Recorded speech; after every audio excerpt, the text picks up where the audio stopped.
Well, it isn't every day that you have a genuine war hero here at the Ruthless Variety Program. What we do today happens to be a congressman who's got a lot of great stuff. Real rising star from what I hear. Yeah. Pat Harrigan, how are you, sir? And you've got it all wrong. Definitely not a war hero. That was my guys. And rising star, certainly not. But it's great to be here with you guys. Well, you have people with differing opinions that have we have solicited information about you. And listen, let's start a little bit about your background. Not everybody, you're relatively new to the scene here. Yeah. And not everybody knows your background. Green Beret. Tell us a little bit about your sort of life and times that led you to what is now kind of a lifetime of service. Yeah. I grew up split in time between San Diego and a really small town in western Wyoming. So spent school and sports. I was all in San Diego. And then all summer, a month in the winter, was up in Wyoming.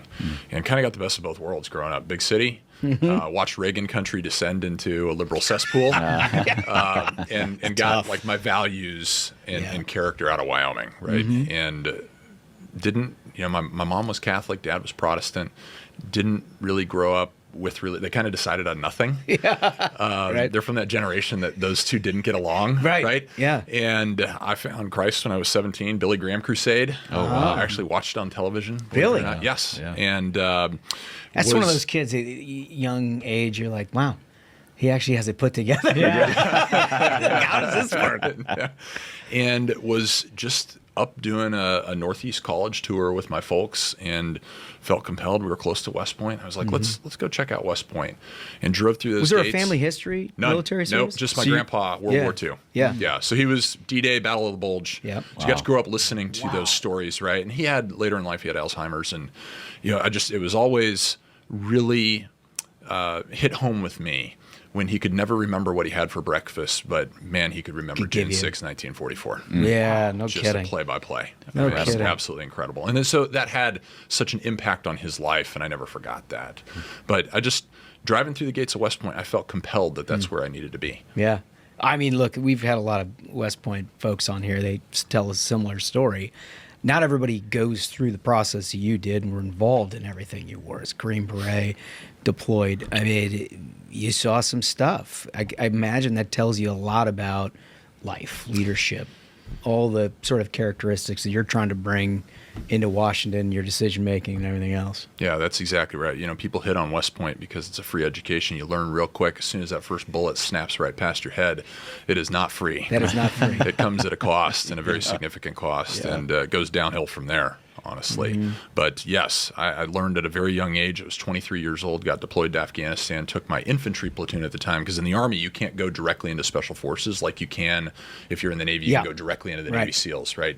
You can't do that in the Army. They require you have 4 years of experience as an officer. So I was in the infantry first, but had a very Special Forces mission, had a small air access only combat outpost north of Kandahar in the Arghandab Valley. Wow. So I was 23 years old, had, over 300 guys underneath me, had my 40 Americans, and then was directly partnered on the base with all the Afghans. And my closest boss was 75 miles away from me. So it was really a very unique, dynamic environment. It was very kinetic because of the area that we were in. It was not a good area. And boy, it grows you up really quickly. Yeah, I mean, it's a big leap. 5 years before, you're in high school. That's right. No, that's exactly right. And now you're responsible for everybody's lives. Yeah. Right. And, broader picture, the strategic mission set that you've been given, you're playing a small part of. But as we all know, with where media is and how things move on the battlefield, even the smallest, youngest, most junior level person can have strategic impacts. And so, yeah,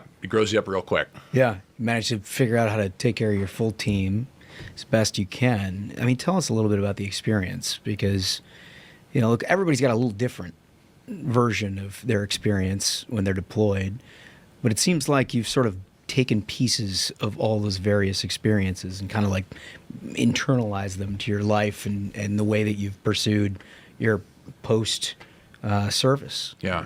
I definitely had no interest in going into politics, mainly just from seeing the confluence of what politics does to military operations on the battlefield. And right? you didn't grow up with anybody that was particularly political or anything. No, I mean, this not, was just like all, not at all. Honestly, Yeah. my mom was a Republican. My dad was a Democrat. Yeah. So I kind of saw both sides, but both I would say were like fairly moderate. My mom maybe a little bit more extreme. Was she the Wyoming sector of that? Opposite. Oh, really? Opposite. Yes. Yeah. No, my mom, a corn-fed Illinois girl. You know, just Got it. yeah. But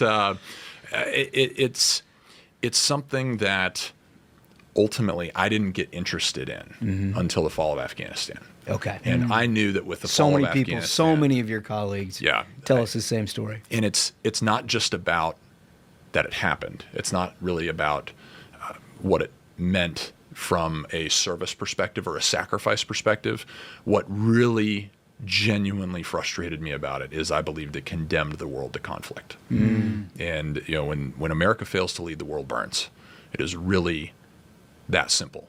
And we just loosed the chains of darkness all around the world. And look what's happened in the last 4 years dominoes. since it happened. Yeah, 100%. World's absolutely on fire. President Trump's doing everything he possibly can to try to turn the temperature down.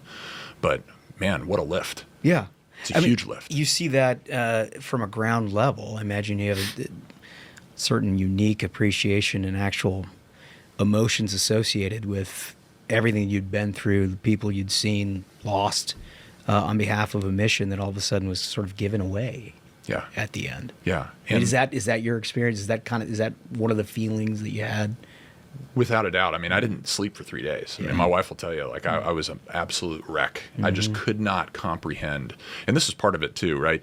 Like a leader's responsible for everything the organization does or fails to do. That's a military truth. That is also a political truth, right? So when you look at the chief executive of our country and the leadership that we have, you got to understand, he came into politics on the back end of Vietnam, right? He wasn't responsible for Vietnam, but he watched what happened as we descended into the failure in Vietnam and the fall. And 50 years later, learned nothing throughout his entire time up here in Washington, D.C., and allowed the exact same thing to happen in Afghanistan. I couldn't believe it. Yeah. I'm curious with guys like you, who are obviously very accomplished, smart. You've got, all the military background and incredible experiences during that. Is there a moment that you can think of while you're deployed, whether it's in combat or anything else, where you think to yourself, man, if I get out of this, I'm definitely going to dedicate myself to figuring out how to make sure that we improve X, Y, Z, that we take a different look at X, Y, Z. Because everybody's kind of got a different story that leads them to a public service political career with no political background whatsoever. Yeah. And a lot of your colleagues who've had not the same, but similar experiences in combat and everything else, there was kind of a moment or something that they thought, well, all right, I'm going to have to really dig deep, because if I get out of this one, I'm going to give back something, and it's going to change this. Yeah, it's actually when I decided to effectively end my career. And I've not talked about this publicly. It's not something that I ran on in any way, shape, or form. But now that I'm here, it's kind of like, okay, well, let's learn from all this, right? Yeah. Back in 2015, my special forces team, we were stationed at Progrum, and we lost Kunduz province, Afghanistan. It was actually the first time that we had lost a province in Afghanistan since we took it over in 2001. And we got sent up there to put out the fire, to take it back, right? This was a huge embarrassment for the Obama administration. The agency did not understand that this was happening or about to happen. Yeah. Caught everybody totally flat-footed, and they sent 24 special operators to go clear a 300,000 person city. Wow. And we did it. Whew. And we did it. Wow. And it ended. That had to have been a harrowing, it was, as you're going in, you're really... It was 4 days of my life that I relive every single day. Oh my gosh. And I'll tell you, like, couldn't be more proud of my guys, my team, what they did against all odds. And you got to trust beyond trust at that point if you're dealing with 24 guys. 100%. Yeah. And it was, something that ultimately ended with the strike on the Doctors Without Borders hospital compound in Kunduz, Afghanistan. And that's what everybody remembers from that. They don't talk about the 4 straight days of fighting that happened before. They don't talk about running out of ammo twice. Jeez. They don't talk about, the work that had to be done in order to accomplish the mission. And they tried to really and they were investigating my commander for war crimes. Jeez. And so I saw the influence of politics, right? These politicians came in and said, guys, we need you to fix this. This is a national emergency.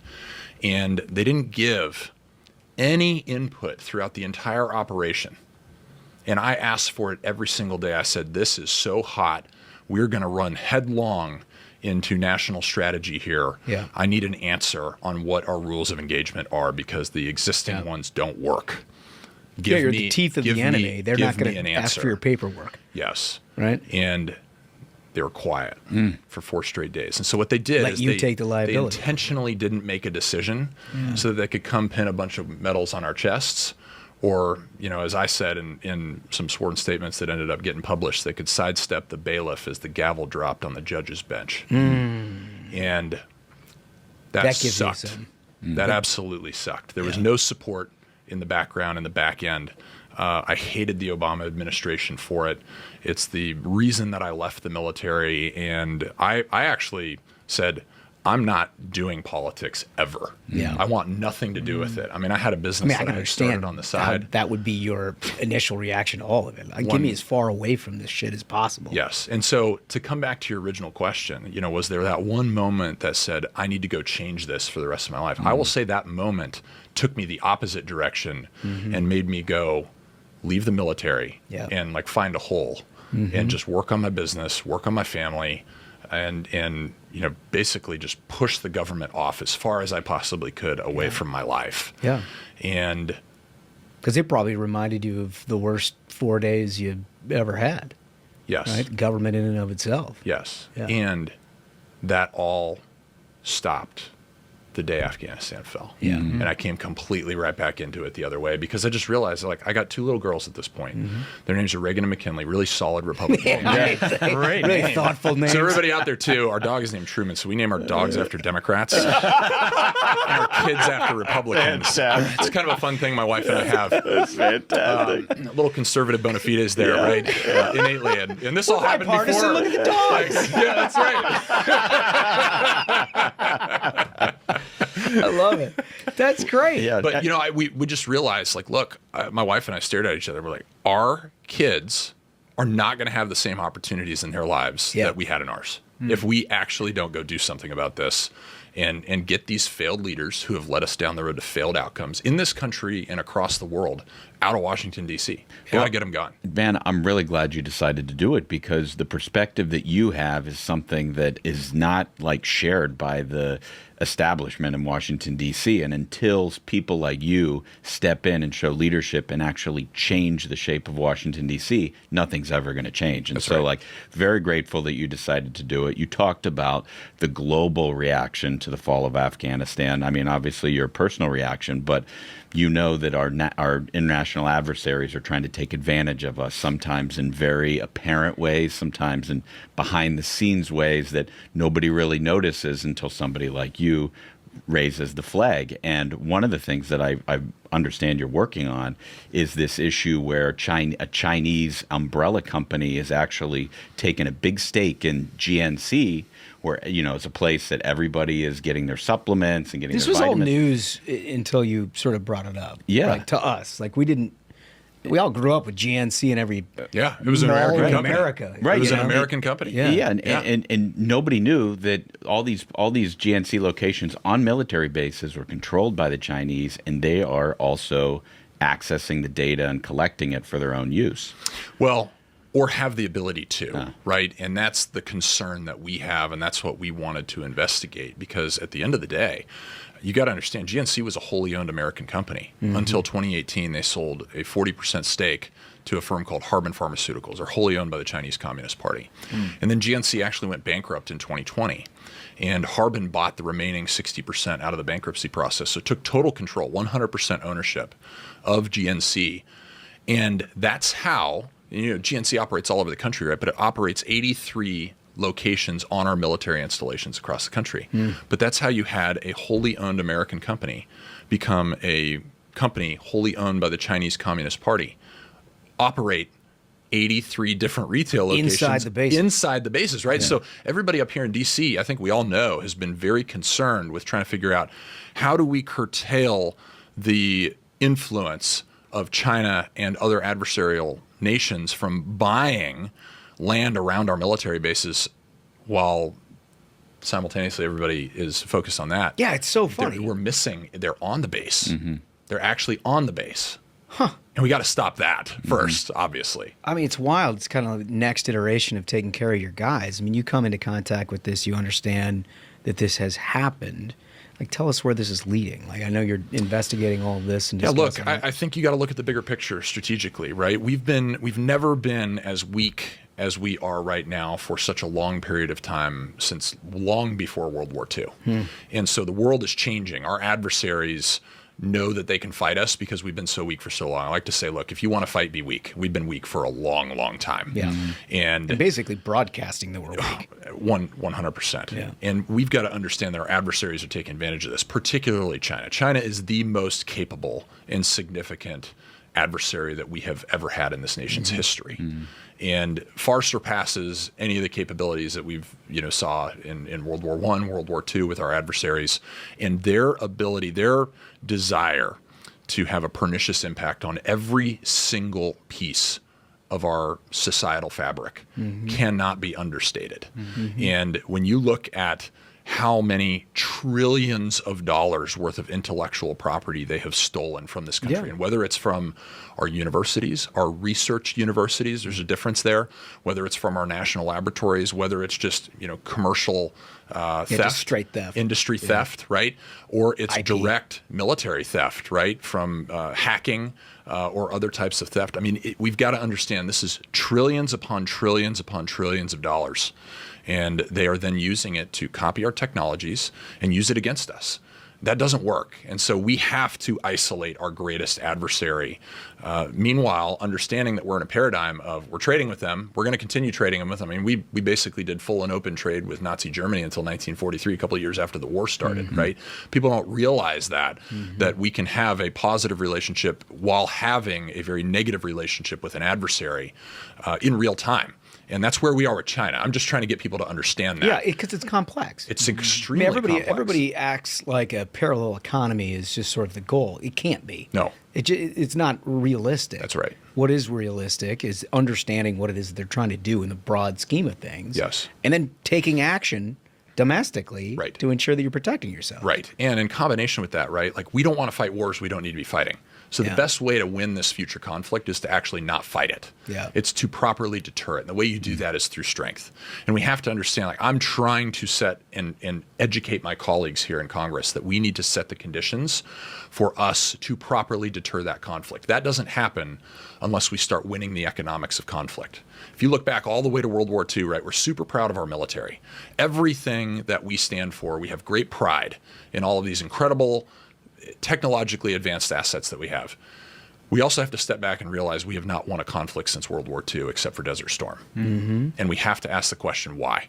That conflict fit into this tiny little box that the enemy situation perfectly fit the type of military that we have decided to build and the industrial base that we've decided to invest in. But outside of that perfect little box, we have to realize we become incredibly good at producing the high-cost problems to our enemy's low-cost solutions. Yeah. And we're losing the economics of the war. So if it goes beyond a 2-week period of time, we're fundamentally going to lose because we're going to be underwater on the economics and our adversaries can endure us. To me, that's one of the most critical things. Like the story you told earlier of your context of provided so much context of initially had such disdain for politics given your experience. But now we're so fortunate that we're having young folks like yourself who served in these conflicts, who've seen what it's like, now being able to offer input in this process. Because I mean, recently in the news, we have like Boeing is billions over budget, way late on delivering Air Force One. But that is like a problem you're tackling when it comes to spending in the military. Like you just described, like spending thousands of dollars to shoot down a $10 drone from China just bankrupts the U.S. That's right. In 2 weeks, if we got into a hot war with China, we'd be out of missiles before they're out of weaponry. Yes. Yeah, we got stuff that does a lot of cool things, but when it's unnecessary for the problem that we face, right? And that's my point in Ukraine, right? Like this town in our media likes to cast a narrative that people either want to be totally isolationist, they want to come up with a new version of the Monroe Doctrine and completely pull back from world affairs, or you have a moral obligation to support Ukraine in their defense against Russian aggression, and we should continue to write them a blank check, right? Like those are kind of your two options that people put you in. Right. And my point is both of those are completely irrelevant if we're shooting $1 million missiles at $50,000 drones. Yep. Because the incredible financial takedown that Ronald Reagan orchestrated against the Soviet Union is actively being orchestrated against us by a combination of Putin and Xi, and we don't even realize That it. is We're the so frog true. that's getting boiled. That is so true. Can I ask you, just because, first of all, what you just said made total sense. People like you have one of two reactions when they get here and they start having these conversations. They realize that, one, there's an undereducation problem amongst their colleagues, and it either frustrates them beyond belief and gets into a point where they're like, well, I mean, what am I doing here? Like, I'm just yelling at the moon, basically. Or it sort of excites them about the opportunity to actually be able to have real change. It seems like you fit into that latter category where you're just not going to stop talking about these things until you get everybody understanding basically what your experience and your view of this is and how it can be more practically executed. Yeah, I'm not going to stop until we win. Yeah. Right? Like I'm taking this time away from my family, and I've got a picture on my phone. It's got my wife and my 2 girls. Yeah. And I look at it every day and I say, is what I'm doing worth being away from those 3 girls? Yeah. And to the extent that the answer is still yes, I'll continue to be here moving towards what we need to actually accomplish to set the conditions for the next generation of Americans to be successful and for the free world to be able to exist. And we are very far from that right now. But I'm so hopeful because we have all the right ingredients to be successful if we actually just do a little bit of critical thinking. Yeah, that was kind of my last question is your level of optimism. Because I do. I mean, look, we all believe still the greatest nation on earth, and it's not even close. Still have the capability of outperforming the rest of the world in every cylinder that we're talking about, economically, militarily, and everything else. It's just a matter of sort of reorganizing and getting to a point where we're fighting today's battle rather than 60, 70 years ago. Yes. You still have optimism we can get there in our lifetimes. I have incredible optimism. And look, I think what's at stake is how much pain we're going to go through on the arc of getting to where we're destined to be. Yeah, a lot of battles on that. There's a lot of battles there, and we can either have a little bit of pain because we get smart and we start making the right decisions, which President Trump is trying to do around the world, or we can really make it painful on ourselves by continuing to do the things that we've always done the way that we've always done them. Can I ask? This is a current. I mean, just happened yesterday in regards to Syria, and I know you've had some experience there. President Trump in Saudi Arabia talking about taking sanctions off Syria, hoping that they will become part of this larger effort for good, where you've got common purpose in a region against players like Iran funding Hezbollah and Hamas. Do you think that's possible? Do you think that's the right move here? Clearly, it was well regarded in the Arab community and a sign, a gesture of goodwill, if you will, sort of repairing the damage the Biden administration did, picking up where we left off with the Abraham Accords and moving to this, hopefully larger picture with peace and prosperity and sort of a shared purpose. Like, is that the right path from your perspective? Yes, I think President Trump made the right decision. And I think, like Ronald Reagan said, we got to trust but verify. Yeah. We can't be the world's police. Right. We cannot be everywhere losing our treasure to things and trying to accomplish objectives that are fundamentally not achievable if we actually sit back and think about them. Because I got to imagine, I mean, for a guy like you who actually have boots on the ground in this situation, I mean, there's a whole bunch of things. So I've never been to Syria, but my guys have. And certainly everybody that was involved in my former employer, yes, those guys have been rooting around there for a long time. I stay in contact with them, but we have a fresh opportunity.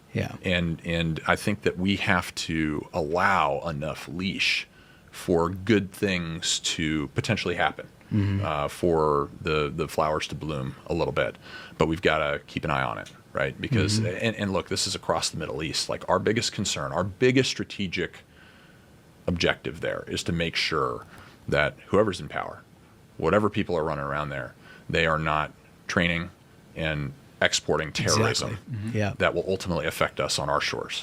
That's our focus. And as long as we can set the conditions for that to happen, our strategic objectives are met. That makes so much sense. It really does. Incidentally, how much shit do your guys give you? You're like a congressman now. I can only imagine. I can only imagine what the text chain looks like. Oh, yeah. Like I know what my buddies in high school would be like. Do I look at Mr. Big Time? Huh? Ties and suits. More than I'd like to admit. and I have not yet given them a fantastic opportunity to like make a mistake where they can really highlight it and make fun of it. Where I've like made a significant like falling asleep in committee or something like that. Like I haven't done that yet. I'm gonna try to keep my nose clean. I'm working hard to do that, but it's almost why you're doing it. Yeah. Now, if I didn't have as good of a team as I have, I think I probably would have already made those mistakes. So. No, it's true. It's like you always think we've talked about this being involved in politics and whatnot. The high profile mistakes and things you're like, I don't. My buddies can't see that. I can't have them bust my balls over that. That's right. That's great. Well, listen, you are a terrific member of Congress. I'm so happy that you've decided to do this. Can I do 3 quick personal questions for you? Go for it. These are just like off the cuff. Yeah. Last meal on Earth, if you could plan it, what would it be? Quesadilla. That's Yeah. it? Yeah. Just straight up I'm quesadilla. super Great simple. answer. Super simple. Just cheese and a authentic. tortilla. Yep. That's it. Awesome. Fantastic answer. This guy's Green Beret through and through. It's unbelievable. He's like, I don't know, maybe a piece of gum afterwards. Who knows? Let's get weird. All right. So, with the benefit of retrospect, now that you've lived this incredible life of service, and you're now a congressman and all this, if you go back in time with the benefit of all of that and choose a different path, like what would you choose? I mean, if there was like Ted Cruz, for example, he tells us he wants to be an NBA power forward. That is not an achievable goal, nor was it ever an achievable goal for Ted Cruz. But that was his answer. So it doesn't have to be practical. Like if you could be one thing, what would it be? Exactly what I did. Yeah. No kidding. Like when I found my faith, you stop living for you and you start living for a much higher purpose. And anything after that, like that one mission that I talked about, right? Yeah. I've had several of those across my time in service, and I shouldn't be here. And every day that I've gotten since then is a total bonus. Yeah. Wow. I mean, my kids, my companies, the people that I've gotten to meet and work with, the folks that I work with today. Honestly, I mean, everybody knows staffers are super young. Like I call them young kids, even though I'm pretty young too. I'm 37. But just the ability to have an impact on them and watch them grow and watch them start making really great decisions in their lives, let alone functional ones that, help the office. It's all just gravy. It's totally gravy. That's really well said. All right, so our last question, it's a little esoteric, so you got to bear with me for Yeah. a minute. Our view is that every successful person on the planet is driven by one of two things. And this is not a political answer. You just kind of got to there is no right. It's a 50-50 split. Sure. It's either the thrill of victory or the agony of defeat. And it doesn't mean that the agony of defeat people are all focused on the negative side right. of thing, and the thrill of It can be victory people are. motivational. Yeah. It's like the Michael Jordan. Yeah. Michael Jordan is Right. the prototypical agony of defeat. Yeah. Right? I mean, he maybe the most successful professional sports athlete of all time, but every day he found a reason to find somebody who slighted and doubted that he could actually do it, and that's what got him up. Yep. That's what made him work a little bit harder. Yeah. On the other side, if you're taking with the sports thing, Phil Mickelson is a perfect thrill of victory guy, where he's like, I've hit a 2-iron 280 over water before.